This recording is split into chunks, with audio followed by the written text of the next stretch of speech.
가나안 그 메마른 땅 위에서 이제 뜨거운 바람이 흙먼지를 훑고 지나갈 때 한 사람이 서 있었습니다. 삽을 든 채 메워진 우물 앞에서 아버지가 팠던 우물을 흙으로 덮여버린 그 우물을 파내던 바로 이삭입니다. 참 이상한 사람입니다. 아브라함은 싸우는 사람이었습니다. 조카를 구하려 이 왕과 전쟁까지 치렀던 사람입니다. 야곱은 씨름하는 사람이 될 것입니다. 야복강에서 천사와 밤새 씨름할 사람입니다. 근데 이삭은 어떻습니까? 오늘 본문 보니까 싸우지도 않고 씨름하지도 않습니다. 빼앗기면 물러나고 물러난 자리에서 다시 파는. 그래서 우리 눈에 보기에 이삭의 삶은 참 답답한 삶이기도 합니다. 손해보는 모습 같기도 합니다. 그래서 이삭처럼 되고 싶은 사람은 많이 없는 것 같습니다. 그런데 오늘 본문은 이 묵묵한 한 사람의 우물 위에 하나님의 마음이 어떻게 흘러내리는지를 보여줍니다. 그 인생과 함께 동행하는 분이 계시다는 것입니다. 그리고 오늘 이 아침 우리는 그분의 마음을 조용히 들여다보고자 합니다. 12절 보니까 이삭이 그 땅에서 100배의 결실을 맺었다 이렇게 이야기합니다. 그리고 그 이유가 무엇입니까? 여호와께서 복을 주셨기 때문입니다. 양과 소가 때를 이루고 거부가 되었습니다. 근데 복이 오자 시기가 따라옵니다. 15절 블레셋 사람들이 아브라함이 팠던 우물들을 흙으로 메우기 시작합니다. 생명줄을 끊는 행위와 같습니다. 아비멜렉이 말하죠. 너는 우리를 떠나라. 이삭은 어떻게 반응하였습니까? 싸우지 않았습니다. 다투지 않았습니다. 떠났습니다. 왜 이삭은 싸우지 않았습니까? 왜 팔을 걷어붙이고 이 우물은 내가 판 우물이다 그렇게 말하지 않았습니까? 18절에 이삭은 아버지의 우물을 팠고 아버지가 부르던 이름 그대로 불렀습니다. 새 이름을 붙이지 않았습니다. 내가 판 우물, 이삭의 우물이 아니었습니다. 아버지의 우물을 아버지의 이름으로 팠던 것이 이삭입니다. 이삭의 손에는 내 것이 없습니다. 우물도 내 것이 아니고 이름도 내 것이 아니니 빼앗긴다 하여도 잃을 것이 없다. 그래서 싸우지 않았습니다. 19절 다시 한번 샘 근원을 얻습니다. 이번엔 그랄 목자들이 달려와서 말합니다. 20절 이 물은 우리 것이다. 이삭은 또다시 우물을 뺏깁니다. 그 우물을 에색, 다툼이라 이름 짓습니다.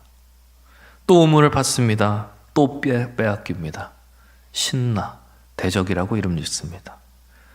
점점 더 어두워져 갑니다. 그런데도 이삭은 싸우지 않습니다. 또 물러납니다. 또 팝니다. 이번에 세 번째 우물입니다. 이번엔 아무와도 다투지 않았습니다. 르호봇이라 이름 지었습니다. 이제 여호와께서 우리를 위하여 넓게, 다시 말해서 넉넉하게 하셨으니. 여기서 성경이 우리에게 말하고 싶은 것이 무엇입니까?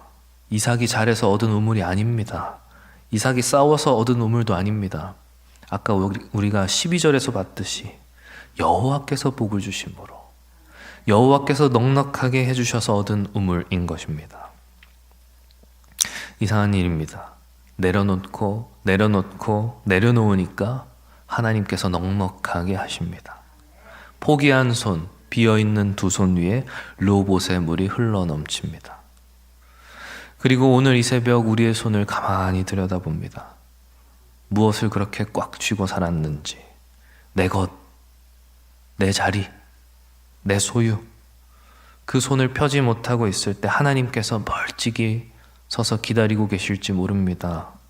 얼른 손 펴라. 내가 넉넉하게 부어줄 테니.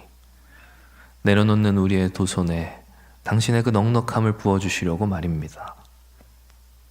23절 이삭이 브엘세바로 올라갑니다. 본문은 이유는 기록하지 않았습니다. 이삭이 울며 기도하며 갔더라 이런 말도 없습니다. 그냥 올라갔다고만 되어 있습니다. 근데 하나님이 그 가운데 여호와께서 그 밤에 이삭에게 나타나십니다. 24절 나는 내 아버지 아브라함의 하나님이니 두려워하지 말아라. 내가 너와 함께 있다. 두려워하지 말아라. 이 말씀은 이삭의 마음을 살피시는 말씀입니다. 가나안에서 이삭의 얼굴이 어땠겠습니까? 싸우지 않았으니까, 물러났으니까.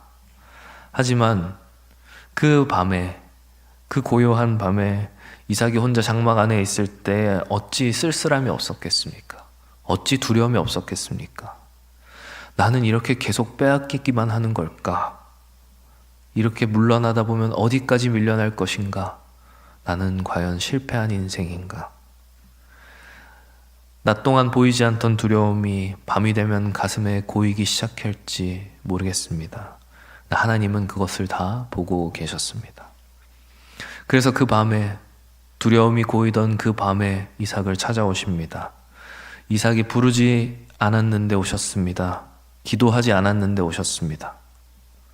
그 묵묵한, 그 고이던 두려움을 아셨기 때문에 밤의 어둠을 뚫고 주님이 친히 찾아오신 것입니다. 하나님의 마음입니다. 우리가 부르기 전에 주님은 먼저 우리를 보고 계시고, 우리가 울기 전에 먼저 움직여 우리를 찾아오시는 분이 우리 하나님이신 줄 믿습니다. 25절 보시지요. 이삭이 세 가지를 합니다. 제단을 쌓고 장막을 치고 우물을 팝니다. 예배하는 곳과 머무는 곳과 마시는 곳이 하나가 됩니다. 한 절 안에 이 세 가지가 함께 놓여 있습니다. 두려워하지 말아라, 내가 너와 함께 하겠다. 그 하나님의 말씀이 이삭 안에서 예배가 되고 집이 되고 샘이 되었습니다. 아는 것과 믿는 것과 사는 것이 하나가 되었습니다. 하나님의 음성이 닿은 그 자리에서 이삭은 삶의 뿌리를 내립니다. 가나안에 있을 때 이리저리 옮겨 다녔습니다. 머물 곳이 없었습니다. 그러나 브엘세바에서 비로소 장막을 칩니다. 무슨 차이가 있습니까? 하나님의 음성이 이곳에 닿았습니다. 우리의 삶도 마찬가지입니다. 아무리 좋은 자리를 할지라도 하나님의 음성이 닿지 않다면 그곳에 쉴 수 없는 것이, 쉼을 얻을 수 없는 것이 우리입니다. 하지만 우리의 모든 두려움을 아시는 주님께서 내가 너와 함께 하시겠다 말씀하시는 그 음성이 닿은 자리, 그곳이 우리의 장막이 되고 샘 근원, 우물이 되는 것입니다. 다음 장면 굉장히 놀랍습니다. 26절 아비멜렉이 찾아옵니다. 아비멜렉, 어떤 아비멜렉입니까? 앞서 이삭을 쫓아냈던 아비멜렉입니다. 혼자 오지 않았습니다. 군대 장관까지 대동하고 왔습니다. 공식 사절단입니다. 이삭이 말합니다. 너희가 나를 미워하여 쫓아냈거든 어찌 여기까지 찾아왔느냐. 그랄골짜기에서 이곳 브엘세바까지. 이상한 풍경 아닙니까? 쫓아낸 자가 쫓겨난 자를 찾아왔습니다. 그런데 그들의 대답을 보시지요. 28절 우리가 분명히 보았다. 무엇을? 여호와께서 너와 함께 하시다는 것을. 하나님이 약속하신 그것이 이삭에게만 보인 것이 아니었습니다. 원수의 입에서 나온 고백입니다. 이삭은 무엇을 하였습니까? 설득한 것도 아닙니다. 증명한 것도 아닙니다. 그냥 주님께서 은혜를 베푸시니 그들이 분명히 보았다 말하는 것입니다. 무엇을 본 것입니까? 싸우지 않고 3번을 물러났던 사람. 그럼에도 불구하고 그가 가는 곳마다 메마른 땅에서 솟구치던 물. 보이지 않는 손이 이삭과 늘 함께 하다는 것을 그들은 보았던 것입니다. 스스로 자기를 변호하지 않았지만 하나님께서 변호해 주셨습니다. 스스로 증명하지 않았지만 하나님이 증명해 주셨습니다. 가장 뜻밖의 입술, 원수의 입술을 통해서 말입니다. 이삭은 그들에게 잔치를 베풉니다. 우물을 빼앗았던 자들과 상을 나누는 아침, 다툼이, 싸움이, 잔치가 되는 이 풍경, 선으로 악을 이기는 광경입니다. 32절 그날, 바로 그날 이삭의 종들이 달려와 말합니다. 우리가 물을 얻었나이다. 맹세의 그날 물이 솟구쳤습니다. 그래서 이삭은 그 우물의 이름을 세바, 맹세라고 불렀습니다. 하나님의 약속의 땅, 그 물이 같은 날 솟구친 것입니다. 맹세하게 하신 분이 스스로 맹세하셨던 물을 주셨습니다. 내가 너를 복을 주겠다. 브엘세바, 맹세의 우물이라는 그 이름 안에 하나님의 마음 역시도 고여 있습니다. 우리의 두려움이 고여 있던 그 자리에 이제 하나님의 마음이 고여 우물이 됩니다. 나의 말이 닿는 곳에, 내 음성이 닿는 곳에 뿌리를 내린 너에게 내가 반드시 복을 베풀어 주겠다. 약속하실 뿐만 아니라 약속대로 채우시는 분이 바로 우리 하나님이십니다. 사랑하는 성도 여러분, 말씀을 맺으려 합니다. 잠잠히 우물을 팠던 이삭, 그리고 악을 악으로 갚지 않았던 이삭, 그리고 그에게 말씀하시기 위해 브엘세바의 밤을 뚫고 찾아오신 주님과 또 그 음성에 뿌리를 내렸을 때에 우물을 터뜨리시는 하나님의 복을 오늘 우리는 말씀을 통해서 보게 됩니다.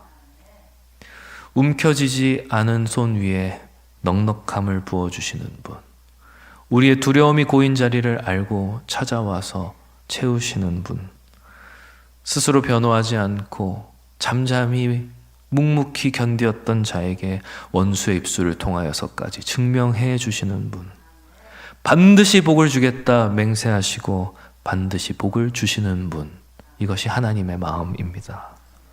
그 마음을 생각하며 오늘 우리의 손을 펴보았으면 좋겠습니다. 밤마다 고이는 두려움의 자리가 있다면 브엘세바의 음성에 귀 기울여보면 좋겠습니다. 사랑하는 성도 여러분, 부디 바라옵기는 넉넉하게 채우시는 그 하나님의 마음이 오늘 하루 우리의 삶의 모든 순간마다 영역마다 닿을 수 있기를, 그런 저 여러분들 다 되시기를 주님의 이름으로 축원합니다. 기도합니다.